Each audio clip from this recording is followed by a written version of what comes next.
भूर्भुवः स्वः तत्सवितुर्वरेण्यं भर्गो देवस्य धीमहि धियो यो नः प्रचोदयात्।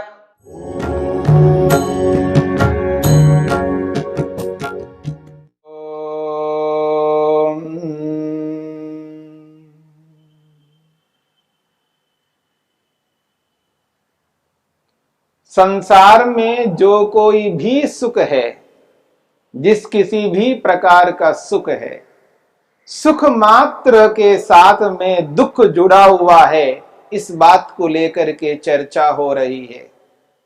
सांसारिक समस्त सुखों के साथ साथ दुख जुड़ा हुआ है। कोई ऐसा सुख नहीं है जिसके साथ दुख जुड़ा हुआ ना हो। और जहां सुख और दुख जुड़े हुए रहते हैं, वहां पर दुख को हटाकर केवल सुख लेने का सामर्थ्य किसी भी मनुष्य में नहीं है। इसलिए महर्षि पतंजलि ने स्पष्ट किया है, सर्वं दुःखमेव विवेकिनः। सर्वं समस्त सुख, सांसारिक सुख, विवेकिनः विवेकी के लिए, योगी के लिए, दुःखमेव वो दुख रूप है, वो प्रतिकूलात्मक है, अनुकूलात्मक नहीं हो सकते। क्यों ऐसा?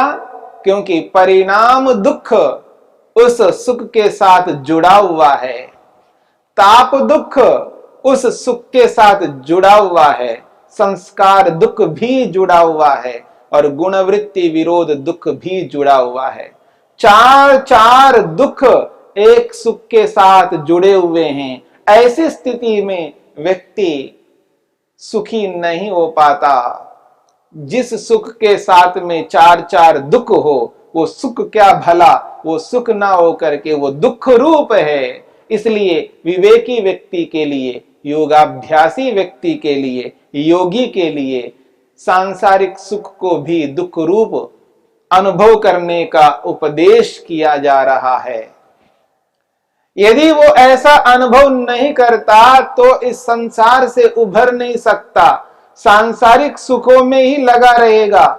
वो मुक्ति के लिए, मोक्ष के लिए प्रयास नहीं कर पाएगा, वो ईश्वर को प्राप्त नहीं कर पाएगा, आत्मा परमात्मा संबंधी ज्ञान को प्राप्त नहीं कर पाएगा, समाधि नहीं लगा पाएगा। समाधि लगाने के लिए, आत्मा परमात्मा का साक्षात्कार करने के लिए, मुक्ति मोक्ष को पाने के लिए यह आवश्यक है कि सांसारिक सुख के साथ में दुख का अनुभव करना, सुख के साथ साथ चार दुखों को जुड़े हुए देखना, यह आवश्यक है। इसके बिना व्यक्ति संसार के सुखों से उभर करके ईश्वरीय आनंद की ओर अग्रसर नहीं हो सकता। इस बात को समझने के लिए ही महर्षि पतंजलि ने यहां पर साधन पाद के 15वें सूत्र में स्पष्ट किया है, परिणाम ताप संस्कार दुःखै गुणवृत्ति विरोधाच्च दुःखमेव सर्वं विवेकिनः। विवेकी के लिए समस्त सांसारिक सुख दुख रूप ही है, क्योंकि उनमें 4 प्रकार के दुख मिले हुए हैं। केवल सुख संसार में नहीं है। सांसारिक कोई भी सुख ऐसा नहीं है वहां केवल सुख हो, उसके साथ 4 दुख मिले हुए ना हो। इस बात को समझने की चेष्टा करनी है। और जब व्यक्ति संसार में सुख का अनुभव करता है तो उसके साथ राग जुड़ा हुआ रहता है, और जब व्यक्ति संसार में दुख का अनुभव करता है तो उसके साथ द्वेष जुड़ा हुआ रहता है। और महर्षि वेदव्यास कहना चाहते हैं, मुह्यति च, वो मोहग्रस्त होता है, मोह को भी उत्पन्न करता है। जैसे राग को उत्पन्न करता है, द्वेष को उत्पन्न करता है, वैसे मोह को भी उत्पन्न करता है, मोहग्रस्त होता है। क्यों ऐसा होता है? क्योंकि जो अनित्य पदार्थ है, जो उत्पन्न पदार्थ है, उस उत्पन्न पदार्थ को नित्य मानने लगता है। उत्पन्न पदार्थ को जब नित्य मानता है तो मोह से ग्रस्त हो जाता है। जो अशुद्ध पदार्थ है, मलिन युक्त है, अपवित्र पदार्थ है, उसको जब शुद्ध पवित्र मानने लगता है, अशुद्ध को शुद्ध मानने लगता है, तब वो मोहग्रस्त हो जाता है। मुह्यति, जो दुख है, वास्तव में दुख रूप है, उसको सुख रूप अनुभव करता है, दुख को सुख अनुभव करने लगता है, यही मोह है। वो मुह्यति, वो मोहग्रस्त होता है, क्योंकि वो दुख को सुख अनुभव करने लगता है। और जो जड़ पदार्थ है, उस जड़ पदार्थ को चेतन अनुभव करने लगता है। जड़ को चेतन मानना ही मोह से ग्रस्त होना है। मुह्यति, वो मोह से ग्रस्त हो गया है। इसलिए महर्षि वेदव्यास कहना चाहते हैं, तथा च, उसी प्रकार जिस प्रकार सुख के अनुभव के साथ वो राग से युक्त होता है, तथा च उसी प्रकार द्वेष्टि दुख साधनानि, दुख के साधनों के प्रति द्वेष करता है। ठीक उसी प्रकार से मुह्यति च, वो मोह से ग्रस्त होता है, क्योंकि वो अनित्य को नित्य मानता है, वो अशुद्ध को शुद्ध मानता है, वो दुख को सुख मानता है और जड़ को चेतन मानता है। मुह्यति च, वो मोहग्रस्त हो जाता है। द्वेष मोह कृतो अपि अस्ति कर्माशया, फिर उस द्वेष से, उस मोह से उत्पन्न कर्माशय भी बनता है। व्यक्ति कर्माशय को उत्पन्न करता है, द्वेषज कर्माशय, मोहज कर्माशय और रागज कर्माशय। ये तीन प्रकार के कर्माशयों को लगातार उत्पन्न करता हुआ जाता है व्यक्ति, और इन तीनों कर्माशयों से युक्त होने के कारण से ही व्यक्ति को बार बार जन्म लेना होता है। और जैसा जन्म लेता है, जिस जाति को वो प्राप्त होता है, अर्थात जिस योनि को वो प्राप्त करता है, उसके अनुरूप उसको वैसी वैसी आयु प्राप्त होती है। और जैसी जैसी योनि होगी, उसके अनुरूप वैसा वैसा भोग उसको प्राप्त हो रहा होता है। और ये सिलसिला, ये श्रृंखला निरंतर चलती रहती है, ये रुकती नहीं है। इसको रोकने के लिए ही योग का उपदेश किया है। जब व्यक्ति योग को अपनाता है और उस संसार में मिलने वाला जो कोई भी सुख है, उस सुख को सुख ना मानो, उस सुख के साथ चार चार दुख जुड़े हुए हैं, उन दुखों को अनुभव करो, एहसास करो, तब जाकर के इस संसार से ऊपर उभर सकता है व्यक्ति। अन्यथा इस संसार से उभरना अत्यंत कठिन है। और इस संसार में जो कोई भी व्यक्ति भोग प्राप्त करता है, जिसे हम भोग कहते हैं, वो भोग बिना कुछ ऐसा किए उत्पन्न नहीं हो सकता। क्या करता है व्यक्ति भोग को पाने के लिए? महर्षि वेदव्यास ने किसी ऋषि का प्रमाण देते हुए कहते हैं, तथा चोक्तम, ऐसा ही कहा है, न अनुपहत्य भूतानि भोगः संभवति। बहुत बड़ी बात कही जा रही है।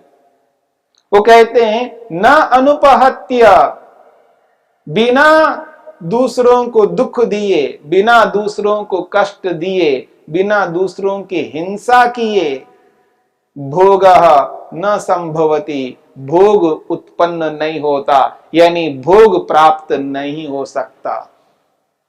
अब देखिएगा, जो भी व्यक्ति भोग को प्राप्त कर रहा है, वो भोग बिना दूसरों को कष्ट दिए प्राप्त नहीं हो सकता, इससे बच नहीं सकता व्यक्ति।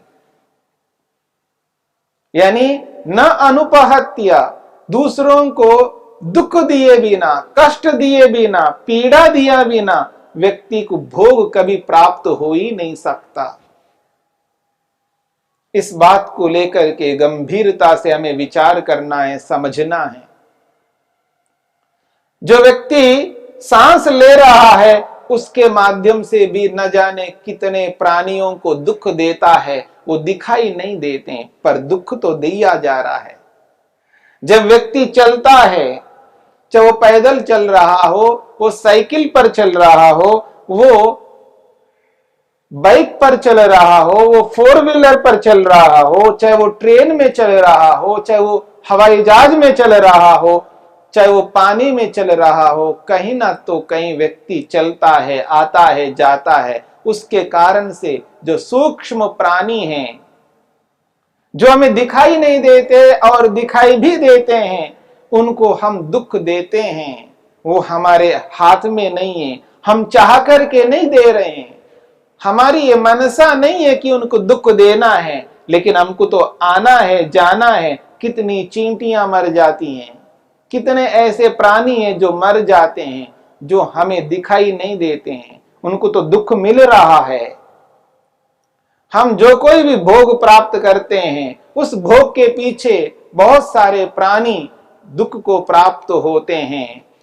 न अनुपहत्य, दूसरों को दुख दिए बिना भोग, कोई भी भोग न संभवती, संभव नहीं है। और इसके कारण से भी हिंसाकृत, हिंसा से उत्पन्न कर्माशय यहां पर बनता है। तत्रास्ति हिंसाकृतो अपि शारीरः कर्माशयः। महर्षि वेदव्यास कहना चाहते हैं, शारीरः कर्माशय, शरीर से होने वाला वो कर्माशय है, यानी शरीर के कारण से ही हम दूसरों को दुख दे रहे हैं। हम अपने शरीर से दूसरों को कष्ट दे रहे हैं, जो हम चाह करके भी रोक नहीं सकते, पर कर्माशय तो उत्पन्न हो ही रहा है। इसे हम रोकना चाहें तो भी नहीं रोक सकते। इसे रोकने का अभिप्राय है चलना फिरना बंद करना, सांस लेना बंद करना, खाना पीना बंद करना, पहनना बंद करना, किसी आश्रय में रहना बंद करना। क्योंकि किसी आश्रय में रहते हैं, वो आश्रय बिना दुख दिए प्राप्त नहीं होता। जो पहनते हैं कपड़ा, वो बिना दुख दिए कपड़ा प्राप्त नहीं हो सकता। जो खाते पीते हैं, वो बिना दूसरों को दुख दिए प्राप्त नहीं हो सकता। कोई भी ऐसा कर्म हम अपने लिए करते हैं, वो बिना दूसरों को कष्ट दिए हमको वो भोग नहीं मिल सकता। यह अनिवार्य है। इसको हम रोकना चाहें तो नहीं रोक सकते, परंतु दूसरों को तो दुख तो मिला ही है। जब दूसरों को दुख मिला है और हमारे शरीर के कारण से मिला है, तो शारीरिक कर्माशय तो उत्पन्न होगा ही होगा, और वो हिंसाकृत कर्माशय कहलाता है। और ये प्रत्येक व्यक्ति के साथ जुड़ा हुआ रहता है। इससे कोई भी मनुष्य बच नहीं सकता। इससे बचने के लिए ही योगाभ्यास का उपदेश किया जा रहा है। यानी योगाभ्यास करके ऐसी स्थिति को हम प्राप्त करें जिससे हम जन्म मरण के इस चक्र से छूट जाएं, पृथक हो जाएं, दोबारा जन्म लेना ही ना पड़े। जब हम जन्म ही नहीं लेंगे, तब हम इस हिंसा से, इस शारीरिक कर्माशय से हम बच जाएंगे। तब हम कोई भी भोग नहीं करेंगे। जब भोग ही नहीं करेंगे, तो भोग से उत्पन्न कर्माशय भी नहीं बनेगा, तो हमारी किसी भी प्रकार की कोई हिंसा नहीं होगी।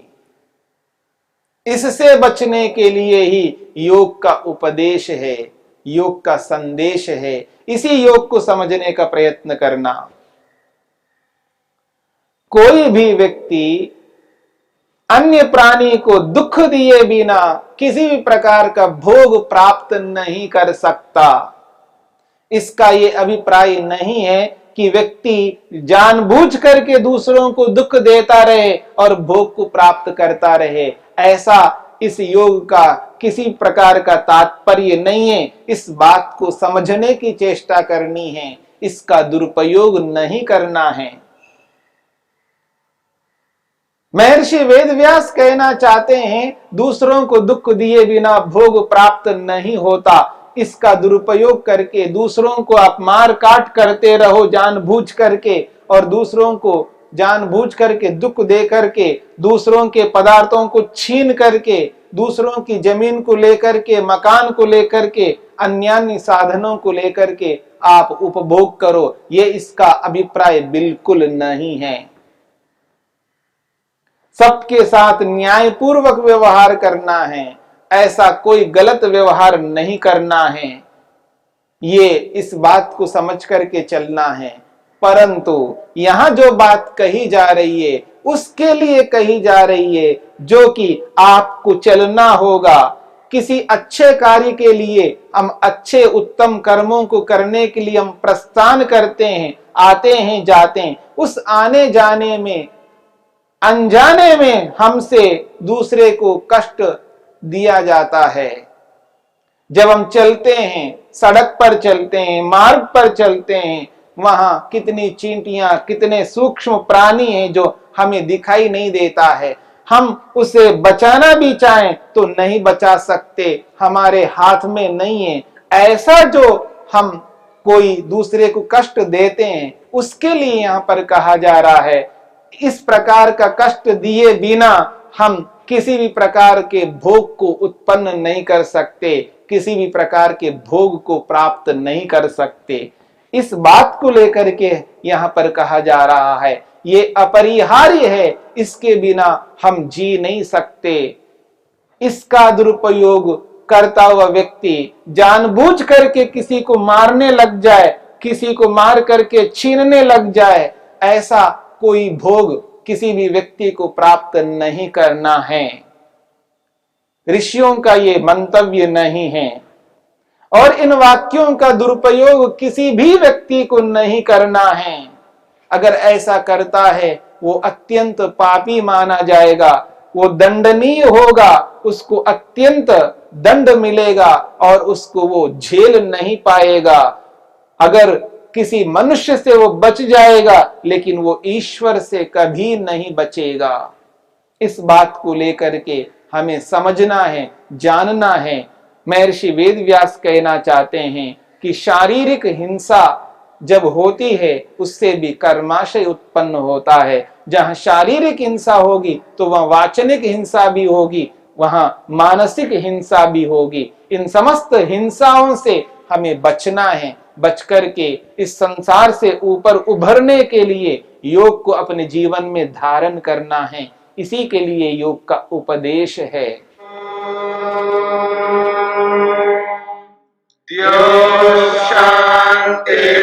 शांतिरंतरिक्षं शांति पृथिवी शांतिरापः शांतिरोषधयः शांतिः वनस्पतयः शांतिर्विश्वे देवाः शांतिर्ब्रह्म शांति सर्वं शांति शांतिरेव शांति क्षमा शांतिरेधि। ओम शांति शांति शांति।